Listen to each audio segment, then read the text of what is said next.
Նա իր ուժերը հայրենի հողից էր առնում, իսկ հայրենի հող ասածը նրա համար երկարքի իմաստ ուներ։ Նա սիրում էր իր ծննդավայրի քարքարոտ լեռնալանջերը, իսկ հոգում Մարութասարի ամպերի կարոտն էր անթեղված։ Նա երգում էր այդ անուշ կարոտը ոչ միայն իր հոգուն հանգիստ տալու, այլ նաև մեզ փոխանցելու համար։ Նրա հերոսները մի աշխարհ են ճանաչում ու մի հավատք ունեն։ Նրանք Սասունցի Դավթի երկրից են, ծնվել են Սասնա սարերում, սիրել են ու սիրում են այդ բարձր սարերը, բայց ստիպված են եղել թողնել այդ սարերը, որպեսզի շարունակեն ապրել, աշխատել ու երգել։ Սակայն նրանք, ինչպես եւ իրենց կերտող գրողը, չկարողացան ապրել առանց Սասունի, չկարողացան բացատրել իրենց սրտին, որ հայրենիքը թեև մոտ է, բայց եւ անհասանելի։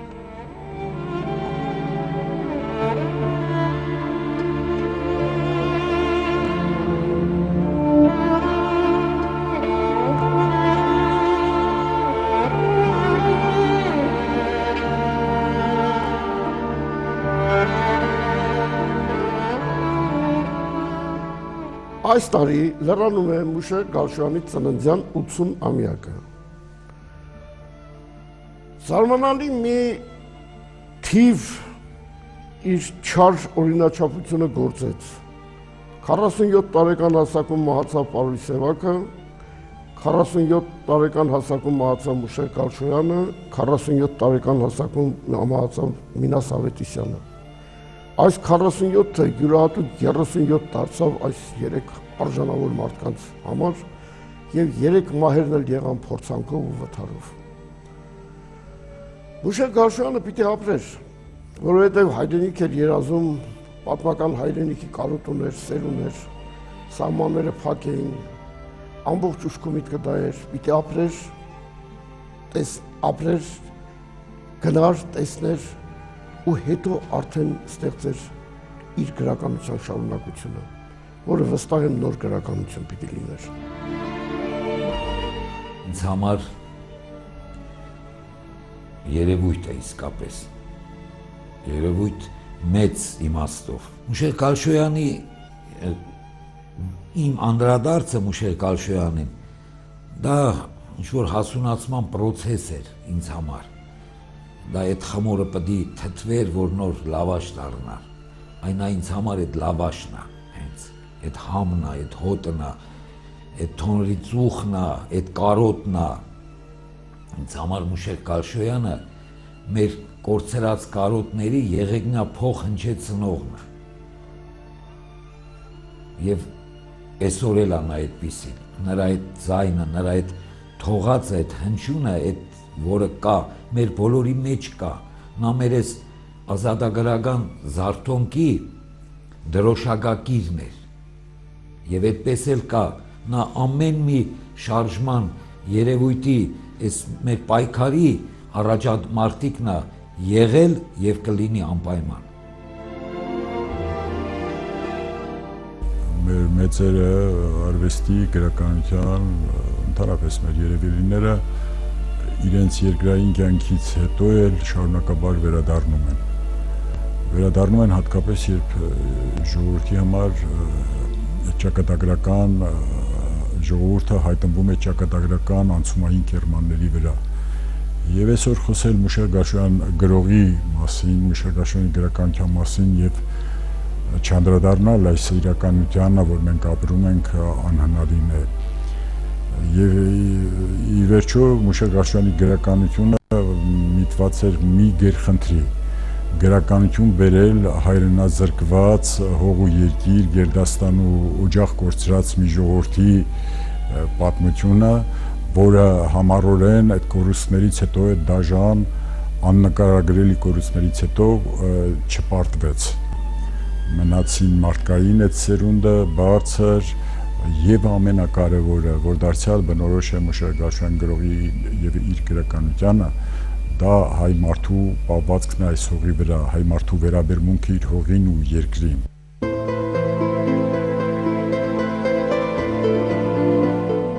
Մուշե Գալշյանը ծնվել է 1933 թվականին Թալինի շրջանի Կատնաղբյուր գյուղում, Սասունցի գաղթականների ընտանիքում։ Նրա հայրը, Հովեն, ցեղասպանության օրերին ստիպված էր բռնել գաղթի ճամփան։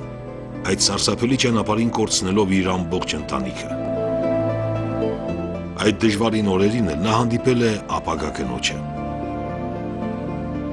3-4 տարվա թափառումներից հետո նրանք հասել են Արևելյան Հայաստան ու հաստատվել Թալինում։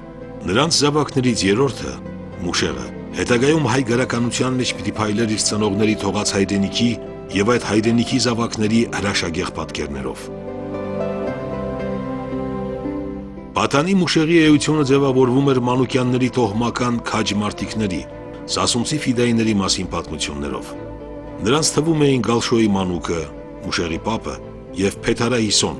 Մուշեղի մորեղբայրը։ Այնքան ամուր հաստատվեց Մուշեղի մեջ տոհմի ժառանգության զգացողությունը, որ հետագայում մանուկյան ազգանունը փոխվեց Գալշոյանով։ Մուշեղը միջնակարգ կրթությունը ստացել է ծննդավայր Կատնաղբյուրում, այնուհետև սովորել է Երևանի գյուղատնտեսական ինստիտուտի այգեգործության բաժնում։ Վարդգես Պետրոսյանը այս մասին գրում է. «Ես պատահական չեմ համարում, որ Հովեն իր ավագ որդուն ապագա գրողին ուղարկեց գյուղատնտես դառնալու։ Հողի կանչն էր, նրա համար ամենագլխավորը հավատարմությունն էր հողին»։ Գալշոյանն իր մասնագիտությամբ աշխատել է Մեղրու շրջանում, ապա Աշտարակի շրջանի Կոշ գյուղի մեքենատրակտորային կայանում։ Մուշեղ Գալշոյանը գրականություն մտավ շատ ուշ, գրականություն մտավ նախ ակնարկով, ակնարկներ էր գրում։ Այդպես էր նաև Աքսել Բակունցի գրական ճանապարհը, ակնարկներ գյուղերի մասին, որոնք տպագրվեցին Բակունցի ակնարկները Խորհրդային Հայաստանում, Մարտակոչում, որից հետո այդ ակնարկների հիման վրա սկսվեցին նրա պատմվածաշարերը, պատմվածքները։ Նույնը կատարվեց Մուշեղ Գալշոյանի հետ։ Ընդ որում, Մուշեղի դեպքում էլ կրկնվում է Բակունցյան մի այսպես նախադրյալ։ Բակունցն էլ էր գյուղատնտես մասնագիտությամբ, Մուշեղ Գալշոյանն էլ էր ավարտել գյուղատնտեսականը։ Եվ երկուսին հողը քաշեց, ծառ ու ծաղիկը քաշեցին, իսկ այս ամենի մեջ ոչ թե պարապ տարածությունն է, այլ հայրենիքի ոգի, այնտեղ որտեղ հայ մարդն է ապրում, այնտեղ որտեղ հայի արյունն է, քրտինքն է ու պատմությունն է։ Երիտասարդ Մուշեղը, ով գրքի ու գրականության նկատմամբ սեր ուներ փոքր տարիքից, անցնում է լրագրողական եւ գրական աշխատանքի։ Սկզբում աշխատել է կոմունիզմի դրոշով, ապա Աշտարակի Արագած թերթերում։ Այնուհետև գրողը վերջնականապես հաստատվում է Երևանում։ Շարունակում է լրագրողական գործունեությունը Ավանգարդ թերթում, ապա հրավիրվում է աշխատելու նորաստեղծ Գարուն ամսագրում։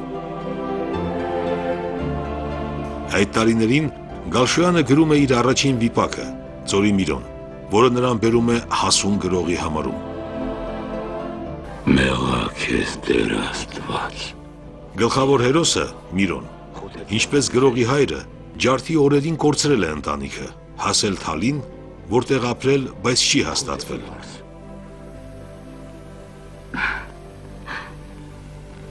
Չեմ հիշի աղբեր։ Երգրում մչքարանձավին հանդիպեցինք։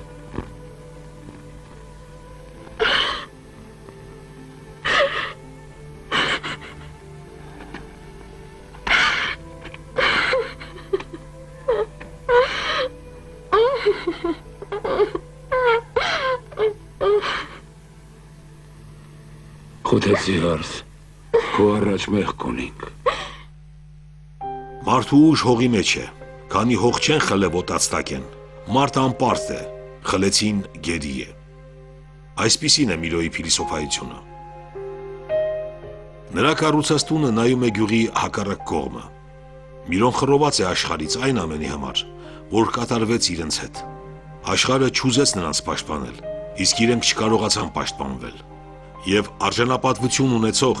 նահապետական բարձր ավանդույթներով դաստիարակված մարդն այլևս չի ներում իրեն եւ ուրիշներին, իրենց հետ պատահածի համար։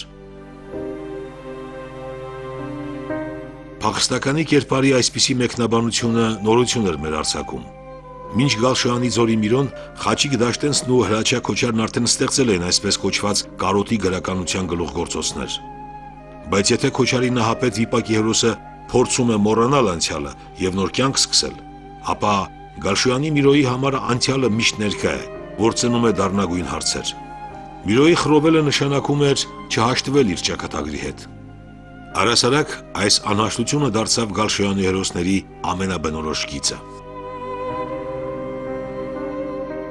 Մուշեղ Գալշոյանը սոսկ կարոտի երգիչը չի։ Այն կերպարները Արևմտյան Հայաստանի այդ վերջի սերնդի ներկայացուցիչները, որոնք իրենց կյանքը ապրեցին Արևելյան Հայաստանում եւ որոնց հետ նա շփվեց, նաեւ այն գյուղում, որից եւ այդ նույն գյուղից եմ նաեւ ես էլ եմ հիշում այդ մարդկանց, այդ հերոսական սերնդի ներկայացուցիչներին, որոնց սրտում կար այդ կարոտը, նրանց առօրյա խոսակցություններում միշտ դա էր հնչում։ Ուրեմն այդ կարոտը պահպանելով այդ սերունդի արժեքը, նա մատուցելով ժողովրդին իր ստեղծագործություններում, Մուշեղ Գալշոյանը նաեւ ուրեմն այդ կարոտի առարկային տվյալ դեպքում կորցրած հայրենի եզերքին Արևմտյան Հայաստանին վերադարձնելու խնդիրն է դնում, որը շատ հաճախ վարագուրված է եւ ուրեմն ամեն աչքին տեսանելի չի, բայց իսկապես դա կա։ Այսինքն ես կուզենայի շեշտել հետեւյալը, որ Մուշեղ Գալշոյանի ստեղծած գործից գրական գործերից ուրեմն կարող եմ ասել, որ շատ ստեղծագործություններից վառոդի հոտ է փչում։ Ես սա ասում եմ այն իմաստով, որ նա նաև ինչ որտեղ սերմանում է որ այն գաղափարը, որ պետք է պայքարով հասնենք դրան։ Զինվորի հոգին հարկ է, որ գեղեցիկ եղնի, բարի եղնի, որ գեղեցիկն ու բարին պաշտպանե։ Զինվորն ասկյար չէ, Հարութ, ասկյար չէ։ Տարբերությունը կհասկանաս Զեքու։ Ասկյար մարդասպան է, թալանչի է։ Զինվոր մարդ կպաշտպանե։ Հիտլերի հավաքած բանակ ասկյարների բանակ է։ Ու դու ասկյարների դեմ է կռիվ է կերտված։ Իմ խոսքը հասկանաս։ Քո նամակները սիրում աղջիկա կարդալ տա։ Մուշեղ Գալշոյանի գրականությունը բնորոշելուց ասում ենք, որ դա կարոտի գրականություն է, կորսված երկրի, կորուսյալ երկրի գրականություն է, բայց ըստ իս Մուշեղ Գալշոյանի գրականությունը բնորոշ է հատկապես ազգային արժանապատվության սուր զգացողությունը։ Իր բոլոր հերոսները, Ձորիմիրոն, Մարութասարի ամպերի պատմվածքը 11 պատմվածքի գլխավոր հերոսների ապրելու բանաձևը խարսխված է այդ ազգային արժանապատվության։ Այսինքն մարդը, հայ մարդը անցնելով փորձության բոլոր մազե կամուրջներով նա կարող է հաշտվել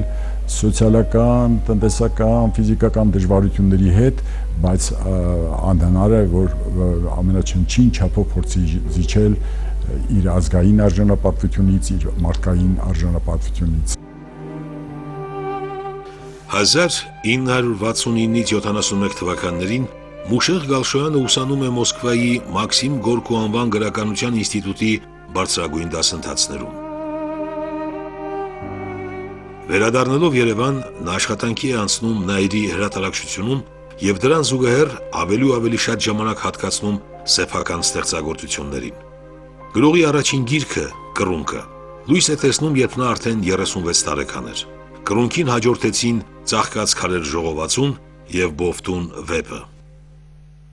Մենք խոսում ենք Գալշոյանի գրականության մասին եւ շեշտված եւ անշուշտ դա օրինաչափ է խոսում ենք կորուսյալ երկրի, կորուսյալ Արևմտյան Հայաստանի մասին, բայց ինձ համար անսահման թանկ է նաեւ Գալշոյանական գրականության այն հատվածը, կոնկրետ Բովտուն վեպը, որը նվիրված էր այս հողակտորին, այս Հայաստանին։ Եվ ես գիտեմ ինչու էր այդ վեպը այդքան թանձր, այդքան կրակներով լեցուն եւ այդքան անհանգստությամբ ու տագնապով։ Ինքը Գալշոյանը հայրենազրկված ծնողների եւ պապերի ժառանգ էր եւ նրա համար թանկ ու գուրգուրելի էր այս մի նշխար այդ վիթխարի Հայաստանից մնացած այս մի նշխար հողը եւ ինքը պատասխանատու էր զգում իրեն եւ ես օրերի ու տարիների հետ ավելի եմ հասկանում թե ինչի էր ինքը ծայրահեղորեն այդպես խիստ եւ ինքն իր հանդեպ եւ աշխարհի հանդեպ ինքը ուզում էր իր ազգակիցներին տեսնել բերտակալի պատվախնդրությամբ նվիրված ու նվիրված այս երկրին ու այս երկրի ապագային։ Մուշեղ Գալշոյանի պատմվածքների լավագույն ժողովածուն Մարութա Սարյանպերն է։ Այն հրատարակվել է գրողի մահից հետո 1981 թվականին եւ նույն թվականին էլ արժանացել Հայաստանի պետական մրցանակի։ Մարութա Սարը Սասնա լեռներից է։ Սասնա յուրատեսակ խորհրդանիշը։ Ժողովածույում ընդգրկված պատմվածքների հերոսները Մանփրեն, Դավոն, Խութեցի Ափրեն, Թաթոն, Ներսեն, Սասունցի փախստականներ են։ Հավատարիմ Սասնա ավանդներին, սովորություններին, բարոյականությանը։ Նրանք հուսալքված ու տկար գաղթականներ չեն, այլ ըմբոստ, ուժեղ ու համառ, ինչպես Սասնա ծռերը։ Նրանց նման մի քիչ ծուռ են, կարող են այնպիսի բաներ անել, որոնք անսովոր են թվում, բայց իրականում նրանք ազնիվ եւ միամիտ մարդիկ են։ Երկրի օրենքով ապրող այս սասունցիները կարոտում են իրենց երկիրը, ոչ մի վարքյան չեն բաժանվում Սասնա անուշ լեռներից ու սարերից։ Ծովասարի Օհանը գնում է իր երկիրը տեր ու տիրականի իրավունքով եւ ոչ թե որպես տարագիր։ Եվ ոչ մի ասկյար, ոչ մի սահման ու սահմանապահ չի կարող խանգարել նրան տեսնել ծովասարը։ Իսկ 80 տարեկան Մանփրեն կատարում է Մարաթուկին տված իր ուխտը եւ Սուրբ Մաշտոցի ստեղծած տառերն է սովորում։ Գաղթը, պատերազմը ու համառ բնավորությունը չեն թողել Մանփրեին սովորել հայոց տառերը, բայց հիմա ճիշտ ժամանակն է եւ գրում է տառերը Մանփրեն վառ կարմիր մատիտով, ինչպես անում էր Տեր Հարությունը, որովհետև հայոց տառերը տարոնցի անսխալական մաշտոցը սրտից էր հանելի լույս, որովհետև դրանք արդար արեգակով էին մաքրագործվել։ Հայոց գրերը հայոց զինվորներն են։ Մանփրեն այդ զինվորներով էլ հաղթում է Հարամ Օսմանին։ Նրանց կիսատ մնացած պատերազմի հերոսը Մանփրեն է, ով մահվան վերջին շնչում գրում է, որ Օսմանը չի կարող անարգել Աստծո ստեղծածը։ Օսմանն ու իր նմանները գործ չունեն Սասնա լեռներում։ Այդ լեռների ու աղբյուրների տիրակալները Սասնա ծռերն են, ու նաև ինքը Մանփրեն։ Այդ կերպարի մեջ նախ խտացնում է դարձյալ պայքարող մարդու, հայ մարդու կերպարը, երբ բավական է այն խոսքը, որ ասում է հայոց տառերը, ուրեմն զինվորներ են, հայոց տառերը զինվորներ են, իսկ Մանփրեն այդ զինվորների փաստորեն հրամանատարն է, եւ հենց այդ Մանփրեի խոսքը, որը գրելուց հետո, տառերը սովորելուց հետո որ նա գրում է այդ աթաբունար կոչված աղբյուրի մասին, որ ասում է աթաբունար, ուրեմն որ Օսմանցին իշխանել ուզենա, ես դա կարող եմ նույնիսկ անգիր ասել, բայց դիմա դրա ժամանակը չի, որ Օսմանցին իշխանել քո անունը փոխեց աթաբունար, ուրեմն դու էլ մեռնես Օսման, ես էլ մեռնեմ, աղբյուրի անունը Մեհրե աղբյուր եղել է, Մեհրե աղբյուր կա եւ Մեհրե աղբյուր կմնա։ Մեհրե աղբյուրն էլ դա գալիս է մեր Միր Աստծո անունից, Մեհր անունից, որը Միր Աստծո անունից է ծագել։ Այսինքն այս երկու օրինակները կարծում եմ բավական է, որ մենք հասկանանք, թե ուրեմն իսկապես նա սոս կարոտի երկիշ կարոտը, եթե հայեցակարգ ներկայացնեմ, ուրեմն Մուշեղ Գալշոյանի մեծությունը կայանում է նրանում, որ նա կարոտը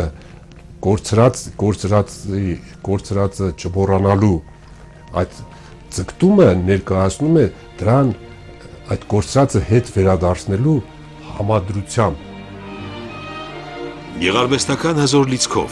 գաղափարական խորը դիտարկումներով այս փոքր պատմվածքում զարմանալիորեն սուր է արտահայտված կորստի զգացողությունը։ Հրանտ Մաթեոսյանը համարում էր, որ ցեղասպանության թեմային անդրադարձողը պիտի հային ապրեցնող, կենթանացնող գործ ստեղծի։ Գալշոյանի Մանփրե արքան պատմվածքը այդպիսի գործ է։ Դավո պատմվածքի հերոսը Տալվորիկցի Դավոն, զորավար Անդրանիկի քաջ ու անպարտելի մարտիկներից է։ Այս ֆիդայինները կռվի մեջ մեկ բան են ճանաչում՝ հաղթանակ, ով զարկվի դավաճան է, գոռում են նրանք մարտից առաջ։ Եվ ահա, կյանքի վերջում ֆիդայի Դավոն մահճում պառկած է, բայց հանգիստ ու խաղաղ չէ նրա հոգին։ Թույլ չէ նա, եւ հանգստություն չի տենչում։ Մեջ քո երակներուն այդքան ուժ կա Դավո, դու ուր կերթաս, հարցնում են նրա ընկերը։ Կռիվ է կերթամ, պճուկ, պատասխանում է մահամերձ Դավոն։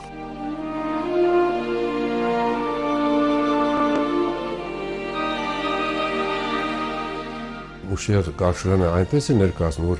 Դավոն ուրեմն ոչ թե մահանում է, այլ նա սուրում է ուրեմն դարձյալ զենքը ձեռքին Հիմա այս բառացի դա չեմ հիշում, դեպի հեռու լեռների վրա փշրվող արևը, այսինքն նա մահանում է գնալով դեպի կռիվ, այսինքն եւ այն գաղափարը, որ ասում է իմ ձեռքերը չխաչեք, իմ ձեռքերը թողեք, որ բաց մնան, Դավոյի վերջի խոսքը, հենց դա է, այսինքն նա գնում է զենքի գաղափարին, այսինքն նա կռվի կոչ է անում, եւ նաեւ ասենք հանդապա Մոսոյի պարագային, որը երեխաներին սովորացնում է ուրեմն ոնց որ հրամանատար, որ իր հետևից տանել եւ ունի փամփուշտ, որ այդ փամփուշտի վարոտի հոտից նույնիսկ որ նա փաստորեն արփենում է այդ վարոտի հոտից։ Դա անտեղի կրակոցների կոչ չի։ Դա այն փաստորեն այն միտվածության, ճիշտ միտվածության, նպատակաուղղվածության սերմանումն է Մուշեղ Գարշոյանից նոր սերունդների մեջ, որ ի վերջո կգա մի ժամանակ, որ մենք պետք է դիմենք դրան, որովհետև առանց դրա սուտ է, ոչ մեկը մեր կորցրածը մեզ դա չի տա։ Գալշոյանը հրաշալի է տիրապետում Սասնա բարբառին։ Այդ բարբառով է ոչ միայն նրա հերոսների խոսքը, այլև իր խոսքն էլ կրում է Սասնա բարբառի շունչը։ Գալշոյանը լեզվաարտահայտչական շատ միջոցներ է կիրառել, թևավոր խոսքեր, առածներ ու ժողովրդական երգեր։ Գալշոյանը սասունցու ժառանգ էր, եւ զարմանալի չէ, այլ բնական ու տրամաբանական է, որ իրեն սասունցի էր համարում, չնայած երբեք չէր տեսել այն։ Գալշոյանի ու նրա հերոսների կյանքը դարձել էր երազ, որի իրավունքն էլ շատ անգամ չէր տրվում։ Մարդու երազն էլ խլեն մարդուց, զարմանում էր միշտ երազող Մանփրեն։ Ի վերջո գրողը եւ պատմությունը շատ զուլված են, այն էլ հայ գրողը եւ հայոց պատմությունը։ Դրա համար պատմավիպասանությունը մեր գրականության մեջ այսպես մեծ զարգացում ու տարածում ունի։ Բայց գրականությունը ի վերջո գրականություն է այնքանով, որ այլևս պատմություն չէ։ Գրականությունը գեղարվեստի աշխարհ է։ Գեղարվեստի օրենքներով է ստեղծվում այն ամենը, ինչը կոչվում է գրականություն։ Եվ Մուշեղ Գալշոյանը դա շատ լավ հասկանում էր։ Այ մարդ ոնց կարող էր 20-րդ դարի երկրորդ կեսին այն ժամանակվա փետրագրիչը չէր կամ չգիտեմ մագաղաթը չէր, մագնիտոֆոնն առած, ձայնագրիչը առած, ընկնում էր Սասունի գյուղերը, Թալինի գյուղերը, մարդկանց էր խոսեցնում, լեզուն, բարբառ, բառապաշար, հերոսների անուններ, միջավայր, կոլորիտ, գուներանք, իսկ ամբողջը հավաքում էր։ Այս ամբողջը ես ինքս տեսել եմ, ես շատ մտերիմ եմ եղել Մուշեղ Գալշոյանի հետ։ Այս ամբողջը հավաքում էր եւ սրանից հյուսում, ծուլում ստեղծում էր իր պատմվածքները։ Վիթխարի հսկա աննման Մովսես Խորենացին, որ գրի էր առնում գուսանների երգերը, ասում է, իմ աչքով տեսա թե փանդիրն առած գուսանները ինչ էին երգում։ Իմ աչքով տեսա ու լսեցի։ Գրի էր առնում իր գրքում։ Կարծում ես մտածում էր, թե բանահյուսություն է ստեղծում։ Բանահյուսություն է գրի առնում։ Մեր պատմության մի դրվագներ գրի առնում։ Ահա նույնը անում էր Մուշեղ Գալշոյանը։ Բառացիորեն նույնը անում էր այս մարդը։ Եվ այս ամենի ծնունդ, այս ամենն էր, որ ծնունդ տվեց նրա Մարութասարի ամպերը աննման պատմվածաշարի։ Մուշեղ Գալշոյանի կյանքի երազնավարտվում է 1980 թվականի հոկտեմբերի 15-ին, իր իսկ որսորդական հրացանի պատահական կրակոցից։ Այդ կրակոցը շատ նման էր այն կրակոցին, որից սպանվեց իր հերոսներից մեկը, Հովիվ Առաքելը։ Ինչպես Առաքելին, այնպես էլ Գալշոյանին հանգիստ չէր տալիս ֆիդայինների իր այնքան սիրած ազատամարտիկների հիշատակը։ Եվ հրացանի այդ պատահական կրակոցների մեջ անպայման կյանքն ինքը խորհրդանշական իմաստ է դնում, ընդգծելով Գալշոյանի ու հերոսի հավատարմությունը, կապը ֆիդայական ավանդներին։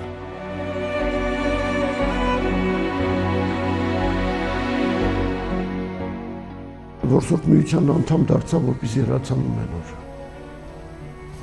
Մեջը ֆիդայի էր ապրում, մեջը այդպես հայրենիքի զինվորներ ապրում։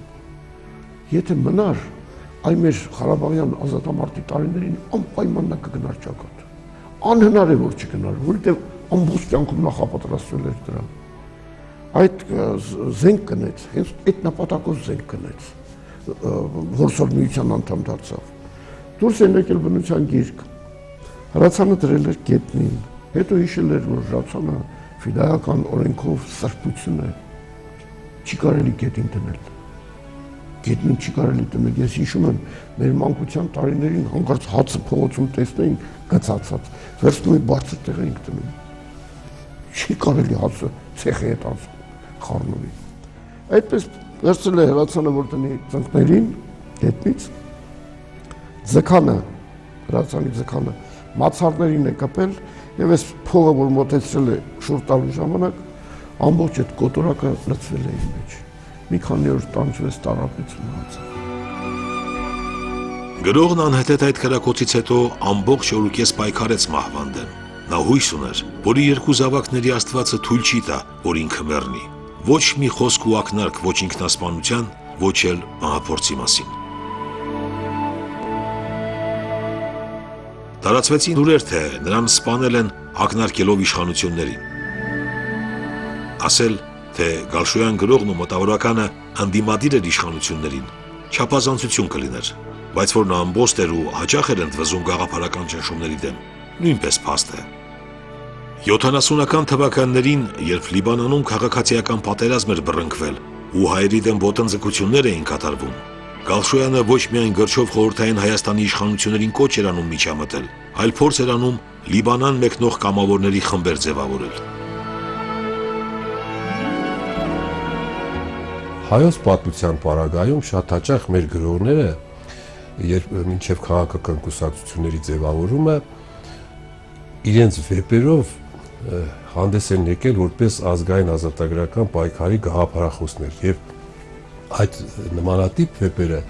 կարելի է որակավորել որպես ծրագրային վեպեր, որոնք նա կոչ են անում տվյալ պարագայում հայ ժողովրդին դիմելու ազատագրական պայքարի։ Այդպիսին կարող ենք մենք որակավորել Ռաֆուն, այդպես կարող ենք որակավորել Ռափայել Պատկանյանին, բանաստեղծ։ Այս տեսական փոքրիկ ընդհանրացումից հետո գանք Մուշեղ Գալշոյանի պարագայում։ Ուրեմն Մուշեղ Գալշոյանը սովետական խորհրդային այդ գաղճ մթնոլորտում աճած մի տաղանդաշատ երևելի արձակագիր էր, որը փաստորեն այս դերը ունեցավ մեր ժողովրդի կյանքում, անշուշտ նրա գաղափարները, ազգային ազատագրական գաղափարները հնարավոր չէր խորհրդային բռնապետության շրջանում լիարժեքորեն բացել ու կոչ անել ընդդեմ խորհրդային բռնապետության, այլ նրա գաղափարական ուղղորդվածությունը տանում էր դեպի Արևմտյան Հայաստան, բայց արդեն նրա մահից ընդամենը 8 տարի հետո, երբ որ Արցախյան ազատագրական շարժումը սկսվեց եւ նաեւ Արցախյան ազատագրական շարժումից առաջ Մուշեղ Գալշոյանի ստեղծածը, ուրեմն այն նույն դերը կատարեց մեր ժողովրդի կյանքում, ինչպես որ քիչ առաջ իմ հիշատակած Ռաֆու, Պատկանյանի եւ էլի շատերի, որոնք ես հիմա չեմ ուզում անունը թվարկել։ Ես վստահ եմ, որ այն թանկ, այն նվիրական գրականությունը, որը նախապատրաստեց Արցախյան այդ հերոսամարտի հերոսներին, այդ նվիրական գրականության շղթայում անուրանալի է Մուշեղ Գալշոյանի տված դասը, արժանապատվության դասը, եւ ես վստահ եմ, որ նրանք այդ սերունդը, այդ արծվենի, այդ քաջակորով սերունդը, որոնց ես շրջվելու գնաց պաշտպանելու Արցախ աշխարհի պատուհասյալ սահմանները, նաև Գալշոյանական այդ կոչնակի ականջալուր էր եւ այդ գենացումը ու խրամատներում ես գիտեմ, որ կար գոյում էր Մուշեղ Գալշոյանի ոգին ու ոգեղեն գրականությունը։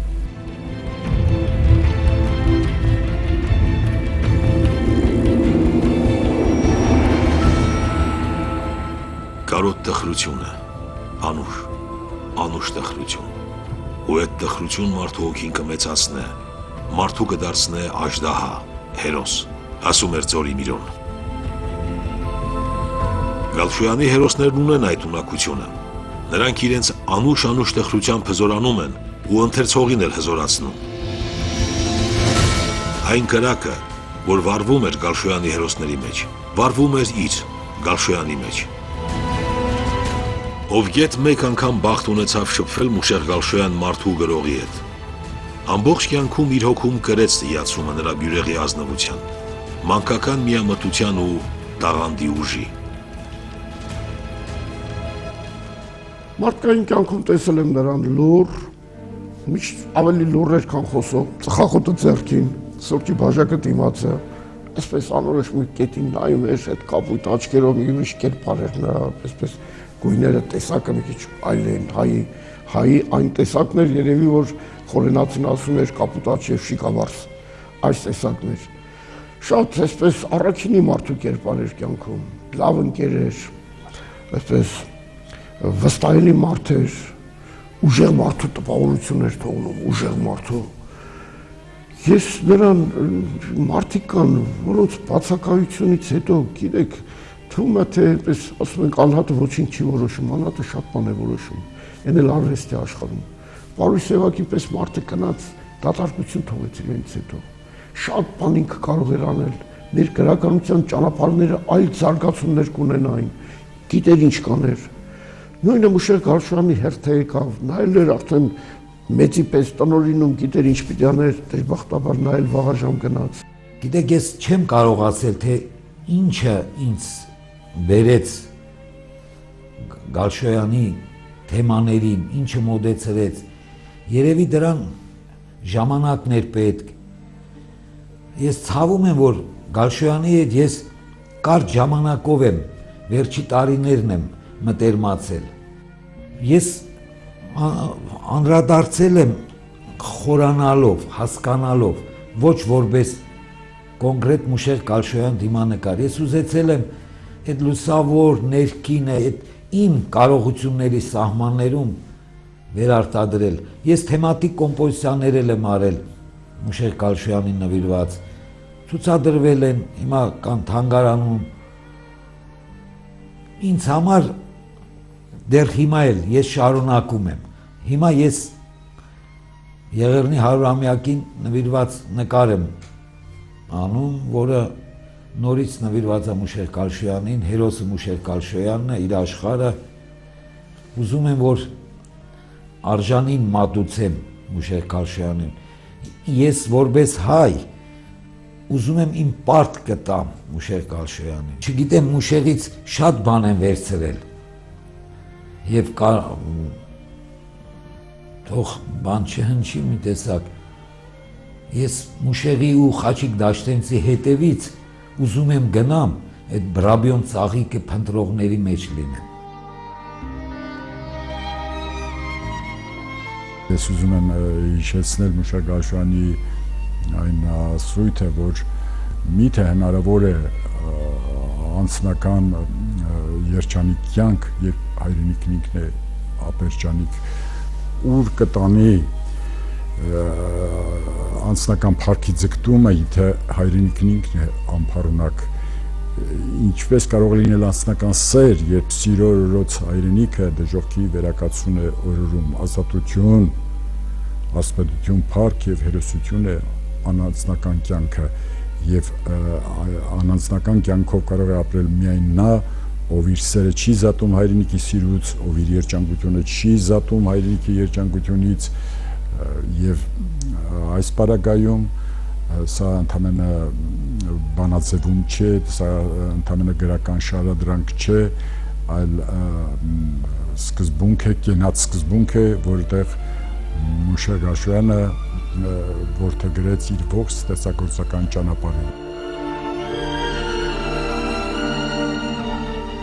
Կան գրողներ, որոնց ստեղծածը ժամանակի ընթացքում խամրում է, փոշոտվում, դառնում երկրորդական։ Մուշեղ Գալշյանին հաջողվեց ստեղծել թեև փոքրածավալ, բայց մեծարժեք գրական գործեր, որոնք ժամանակի հետ ավելի են արժևորվում։ Մարութա Սարյանպերը կարդացի եւ Մուշեղի կորստյան ցավն առավել խորությամբ զգացի։ Անկրկնելի հեղինակ էր, հրաշքի պես տղա էր։ Հրանտ Մաթեոսյան։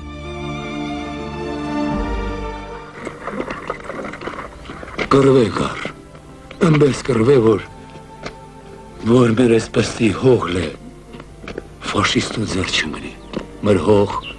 չկորի։ Հեյ արոք, շեք ու եզներ, Երգրի ու հողի կորուստ ծանր կորուստ է հարուտ, հմը հողն անմահ է, հողն իր տիրոջ արնակիցն է ու գսպաս է, հողն անդարս կորուստ չէ, աշխրքի մեծ կորուստ մարդու կորուստն է, Մարդու կորուստն անդարձ է հարուտ։ Իմ աչքերի միջեն աշխարհն է կփողվի կերտա։